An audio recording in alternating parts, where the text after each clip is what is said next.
आज हम इस वीडियो में जानेंगे कि खुश रहने के लिए हमें किन किन बातों का ध्यान रखना चाहिए। खुश कैसे रहे, इस टॉपिक को मैं आपको कुछ बिंदुओं में समझाने का प्रयास करता हूं। बिंदु नंबर 1, अपना रास्ता खुद चुने। लेखक ब्रायन ट्रेसी अपनी पुस्तक में बताते हैं कि अनुभव से मैंने एक नियम सीखा है। वह नियम यह है कि किसी भी काम को करने से पहले या ना करने से पहले कभी भी इस बात की चिंता ना करें कि लोग आपके बारे में क्या कहेंगे। मैं यहाँ पर आपसे यह नहीं कह रहा हूँ कि आप कोई गलत काम करें और आप इस बात को ना सोचें कि लोग आपके बारे में क्या कहेंगे। लोगों की चिंता ना करें, इससे मेरा मतलब यहाँ पर यह है कि ऐसा कोई भी काम जिससे आप किसी दूसरे व्यक्ति को नुकसान नहीं पहुँचा रहे हो और आप अपनी प्रोग्रेस कर रहे हो, ऐसे काम को करने के लिए आपको लोगों की सहमति लेने की कोई भी आवश्यकता नहीं है। दुनिया में अधिकतर लोग अपने विकास के लिए, अपनी प्रोग्रेस के लिए कुछ करना तो चाहते हैं, खुद को आगे बढ़ाना चाहते हैं, लेकिन वे लोग समाज के डर से या लोगों की आलोचनाओं के डर से उस काम को करने की हिम्मत ही नहीं करते हैं। लेकिन मैं आपसे कहना चाहूँगा कि आप लोगों की आलोचनाओं या असहमति से डरकर अपनी प्रोग्रेस करना बंद ना करें।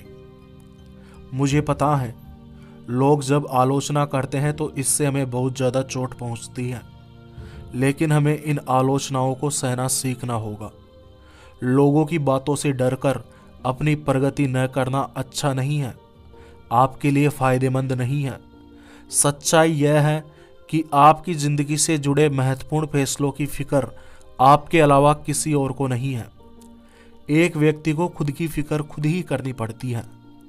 लोग आलोचना तो कर देते हैं, लेकिन उन्हें इस बात से कोई फर्क नहीं पड़ता कि आप पर उस आलोचना का प्रभाव कैसा पड़ रहा है। इसीलिए आपको लोगों की सहमति लेने की कोई भी आवश्यकता नहीं है। मैं यहाँ पर यह नहीं कह रहा हूँ कि आप लोगों को बिल्कुल ही इग्नोर कर दे। अगर आपको किसी की सलाह की आवश्यकता है तो आप उससे सलाह लीजिए, लेकिन फैसला अपनी सोच से करिए, अपनी खुद की बुद्धि से कीजिए, क्योंकि आपके बारे में आपसे ज़्यादा कोई नहीं जानता, आपकी फिक्र आपसे ज़्यादा कोई नहीं करता। बिंदु नंबर 2, गुस्से की आदत को छोड़ दें। यदि आप चाहते हैं कि आप अपने जीवन में खुश रहे तो दूसरे लोगों को बात बात में दोषी साबित करना बंद कर दें।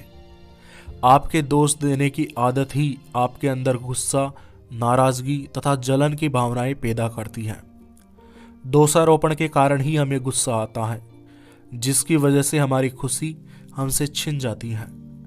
गुस्सा इस दुनिया की सबसे विनाशकारी ताकतों में से एक है जो आपको दुखी कर देता है। गुस्सा करने की वजह से हम हमारे कारोबार, रिश्ते, स्वास्थ्य और मानसिक शांति को नष्ट कर लेते हैं।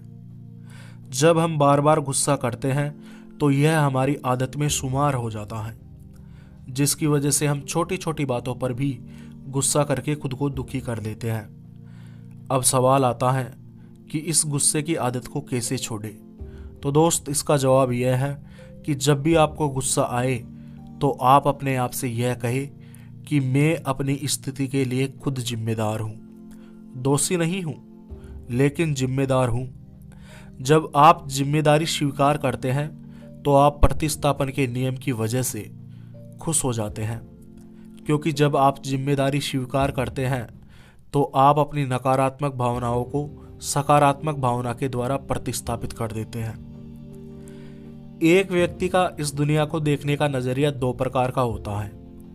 किसी व्यक्ति का नज़रिया सकारात्मक और परोपकारी होता है, तो किसी व्यक्ति का दुनिया को देखने का नज़रिया नकारात्मक और दुर्भावनापूर्ण होता है। लेकिन जब आप अपने जीवन की जिम्मेदारी स्वीकार करते हैं तो आप इस दुनिया को सकारात्मक तरीके से देखने लगते हैं। आप प्रोग्रेस करने की संभावनाओं को देखने लगते हैं। लेकिन जब इस दुनिया को देखने का आपका नज़रिया नकारात्मक होता है तो आप दूसरों को दोष देने लगते हैं, हर चीज़ के लिए शिकायत करने लगते हैं, जिसकी वजह से आप खुद को दुखी कर लेते हैं। इसीलिए यदि आप अपने आप को खुश रखना चाहते हैं तो अपना दुनिया को देखने का नज़रिया सकारात्मक और परोपकारी रखें। बिंदु नंबर 3, माफ करने की ताकत को समझे। दुनिया में जितने भी धर्म हैं उनमें कई चीज़ों को लेकर मतभेद है। कोई धर्म किसी बात को मानता है तो कोई धर्म किसी बात को नहीं मानता है। लेकिन एक चीज़ ऐसी है जिसे दुनिया के सभी धर्म मानते हैं, और वह चीज़ है मानसिक शांति प्राप्त करने के लिए अपनी माफ़ करने की ताकत को बढ़ाना जरूरी होता है। अपनी माफ़ करने की ताकत से एक इंसान कई दुखों से छुटकारा पा सकता है। इस बात से सभी धर्म सहमत हैं। अगर किसी व्यक्ति ने आपका दिल दुखाया है या आपका कुछ नुकसान किया है, और अगर वह व्यक्ति आपके दिमाग से निकल नहीं रहा है, बार बार उस व्यक्ति का विचार आपको अशांत कर रहा है, तो इस विचार से छुटकारा पाने का एक ही तरीका है, और वह यह है कि आप उस व्यक्ति को माफ़ कर दें। और यह माफ़ करके आप किसी व्यक्ति पे एहसान नहीं कर रहे हैं, आप किसी व्यक्ति को माफ़ कर रहे हैं तो इससे आपको ही फायदा हो रहा है, आपको ही मानसिक शांति प्राप्त हो रही है। कुछ मुद्दे ऐसे होते हैं जिनके लिए किसी व्यक्ति को माफ़ नहीं किया जा सकता। यह पूरी तरह से आपके हाथ में है कि आप किसी व्यक्ति को माफ़ करना चाहते हैं या किसी व्यक्ति को माफ़ नहीं करना चाहते हैं।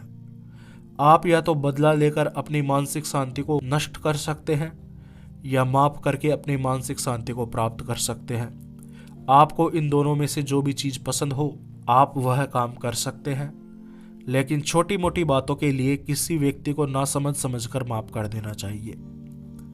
जब आप छोटी छोटी बातों के लिए भी व्यक्तियों से नाराज़ होने लगते हो तो इसकी वजह से आप अपने आप को दुखों में कैद कर लेते हो। आप हर वक्त चिड़चिड़ा और गुस्सैल महसूस करते हो। इस कैद से बाहर निकलने का एक ही रास्ता है, वह है पूरे दिल से उस व्यक्ति को माफ़ कर देना। जरा 1 मिनट कल्पना करके देखिए, आपको कैसा महसूस होगा अगर आपके मन में किसी के भी प्रति किसी भी प्रकार का गुस्सा या नाराज़गी ना हो, या किसी के प्रति कुछ भी नकारात्मक भावना ना हो। आप उत्साह तथा आत्मविश्वास से भरपूर हो, आपका ध्यान लोगों के बजाय अपने काम पर हो। ऐसी दुनिया तभी प्राप्त की जा सकती है जब आप अपनी माफ़ करने की ताकत को बढ़ा लेते हैं। लेकिन माफ़ न करने की दुनिया इसके बिल्कुल विपरीत है। माफ़ न करने की आदत आपको दुनिया के दुखी इंसानों में से एक बना देती है। हो सकता है आप किसी व्यक्ति को माफ़ न कर पा रहे हो और उस व्यक्ति से बदला लेने का मौका देख रहे हो, और ऐसे में आप उस व्यक्ति को कुछ भारी नुकसान पहुंचा देते हैं या शारीरिक चोट पहुंचा देते हैं, और इसकी वजह से आप एक अपराधी बन जाते हैं। और आप अपराधी बनकर अपने दुखों में बढ़ोतरी कर लेते हो। अपराधी बनने से तो अच्छा है कि आप उस व्यक्ति को माफ़ कर दें। मैं ऐसा नहीं कह रहा हूँ कि आपको प्रत्येक व्यक्ति को हर किसी बात के लिए माफ़ कर देना चाहिए, लेकिन अपने हिसाब से आपको यह बात देखनी चाहिए कि किसी व्यक्ति को माफ़ करने से यदि मुझे फ़ायदा हो रहा है तो मुझे उसे माफ़ करने में कोई दिक्कत नहीं है। ऐसा आपको समझना चाहिए। दुनिया के अधिकतर लोग आज नकारात्मक भावनाओं से तथा दुखों से पीड़ित हैं, क्योंकि वे अपने माफ़ करने की ताकत को गंवा चुके हैं। वे लोगों को जल्दी से माफ़ नहीं कर पाते। और यहाँ मैं केवल ऐसा नहीं कह रहा हूँ कि आपको केवल दूसरे व्यक्तियों को ही माफ़ करना है। सुखी रहने के लिए आपको अपने आप को भी माफ़ करना है। आपसे चाहे कितनी ही बड़ी गलती हो गई हो, उस गलती में सुधार करके खुद को माफ़ कर दो। दुनिया के करोड़ों व्यक्ति अपराध बोध से ग्रसित हैं, जिसकी वजह से उनकी ज़िंदगी नरक जैसी बन गई है। लेकिन अगर वे व्यक्ति अपने आप को माफ़ कर दे तो इस नरक से बाहर निकल सकते हैं। जब आपका किसी व्यक्ति से कोई झगड़ा होता है तो वह व्यक्ति जिससे आपका झगड़ा हुआ है वह जब जब खुश होता है आपको दुख होने लगता है। वह अपनी ज़िंदगी के मज़े में मस्त रहता है और आप उसके मज़े देख देख कर दुखी होते रहते हो। इस प्रकार वह तो अपनी ज़िंदगी के मज़े लेता रहता है, लेकिन आप अपनी ज़िंदगी को दुखों में काट रहे होते हो। लेकिन ज़िंदगी को जीना है तो खुश रहना सीखना है, माफ़ करना सीखना है। अब यहाँ पर एक सवाल आता है कि वह सब बात तो ठीक है एलसीएम, मैं उस व्यक्ति को माफ़ कर दूंगा और मानसिक शांति हासिल कर लूँगा, लेकिन इससे मेरे दोस्त क्या कहेंगे? इस बात का भी तो ध्यान रखो। वे मुझे कमज़ोर कहेंगे या कहेंगे कि तू उससे डर गया है। तो सुन दोस्त, पहली बात तो यह है, यदि आपकी दोस्ती अच्छी संगति वाले लोगों के साथ में है तो वे आपका मजाक कभी नहीं बनाएंगे, बल्कि आपकी तारीफ ही करेंगे कि आपने उस व्यक्ति को माफ कर दिया। और दूसरी बात, आपकी दोस्ती फालतू लोगों से है तो वे फालतू मुद्दा जरूर उठाएंगे और आपका मजाक जरूर बनाएंगे। लेकिन यहाँ पर आप में इस बात की समझ होनी चाहिए कि आपके अधिकतर दोस्त तो आपके दोस्त ही इसीलिए बने हैं ताकि वो आपकी चटपटी बातें सुन सकें। उन्हें तो बस टाइम वेस्ट करना है कैसे भी करके, उन्हें तो बस मुद्दा चाहिए बात करने के लिए। इस समस्या का एक ही उपाय है कि या तो आप ऐसे दोस्तों को छोड़ दो या अपने अंदर इतनी समझदारी विकसित करो कि आप पे उनकी बातों का कोई भी असर ना पड़े। बिंदु नंबर 4, आपको इन लोगों को हर हाल में माफ करना है। अगर आप एक सुखी और एक अच्छा जीवन चाहते हो तो आपको इन लोगों को माफ करना है। पहला, अपने माता पिता को।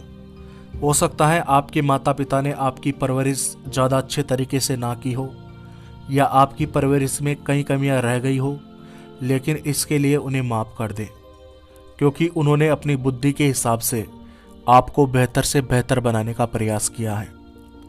आपको अपने माता पिता को माफ़ कर देना चाहिए, चाहे उनसे कैसी भी गलती हो गई हो। अगर आपके माता पिता अभी जिंदा हैं तो उनके मरने से पहले उन्हें माफ़ कर दो, वरना एक बार वे मर गए तो उसके बाद में आप खुद को कभी भी माफ़ नहीं कर पाओगे, पूरी ज़िंदगी पछताते रहोगे। और यदि आपके माता पिता मर चुके हैं तो भी उन्हें माफ़ कर दो, उनका धन्यवाद व्यक्त करो कि आपने मेरे लिए जो भी किया बहुत अच्छा किया। दूसरा, अपने नज़दीकी रिश्तेदारों को माफ़ कर दो।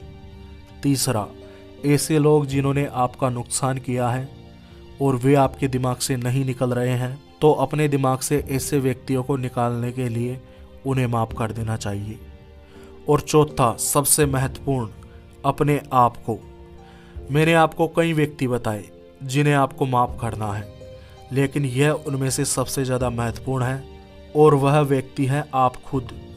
हो सकता है आपने अपने अतीत में बहुत गलतियां की हो, ऐसी गलतियां की हो जिनके लिए आप खुद को माफ़ ना करना चाहते हो, लेकिन यदि अपनी ज़िंदगी को आगे बढ़ाना है, सुखी व संपन्न व्यक्ति बनना है, तो आपको खुद को माफ़ करना होगा, अपनी गलतियों को सुधार कर आगे बढ़ना होगा और इस बात का ध्यान रखना होगा कि भविष्य में आप उन गलतियों को ना दोहराए। इस बात को समझो कि जब आपने गलतियां की थी तब आप उतने समझदार नहीं थे, क्योंकि यदि आप समझदार इंसान होते तो वे गलतियां करते ही नहीं।